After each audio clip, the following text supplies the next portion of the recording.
Anastasia is a young mother from Kherson. Her son was born 2 months ago during the occupation of the city by Russian troops. Of course, all this was both scary and dangerous. It was terrible that I didn't know how it would all be in terms of clothes, medicines and electricity, but thank God, everything ended well. Volunteers provide diapers, mixtures and everything else necessary. The young woman does not receive any social payments. After all, Anastasia does not have a Ukrainian document on the birth of a child. We categorically refused to receive a foreign birth certificate. We were waiting for liberation, waiting for our armed forces. We are waiting for when there will be peacetime for us. We are waiting for everything to start working under our flag.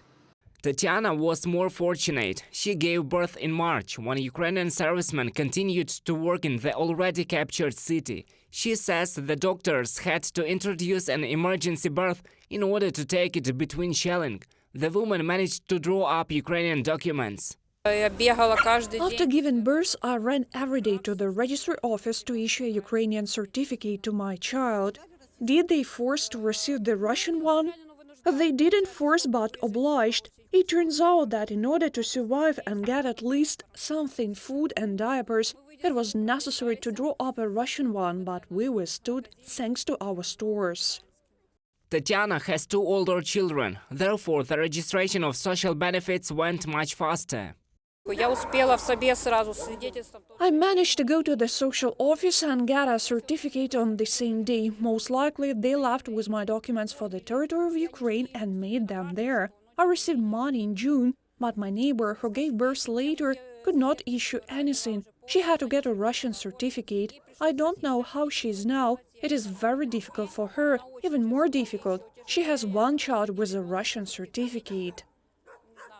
Russian invaders during the capture of Kherson promised to provide automatic citizenship of Russia to all those born after February 24th. But most young mothers managed to avoid this. Now they have only extracts from hospitals in their hands. I was given certificate with Russian stamps at the maternity hospital. I don't even know if I can get something. We live here on humanitarian aid. Relatives from Ukraine help us. They send us money. That is how we live.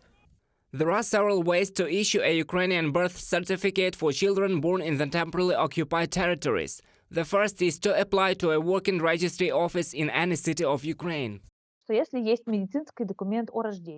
there is a medical document of birth that was issued in the territory that was under the control of the Russian army, then you must first apply with it after leaving to the civil registration authority in any and find out if such a record was made.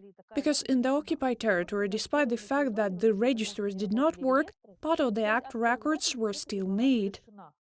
The second way is to go to court. This procedure has been greatly simplified. At the beginning of the Russian aggression in 2014, it was necessary to provide a maximum of documents, including photos during pregnancy and immediately after childbirth.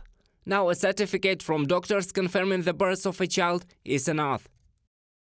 They look at the medical records of the birth, let them be issued in the occupied territory, but these are medical documents and/or so-called birth certificate documents issued in the occupied territory, and then the court makes a decision. It establishes the fact that the child was born in the occupied territory and all the necessary data on the origin of the child and so on, which are necessary for registering him in the registry office.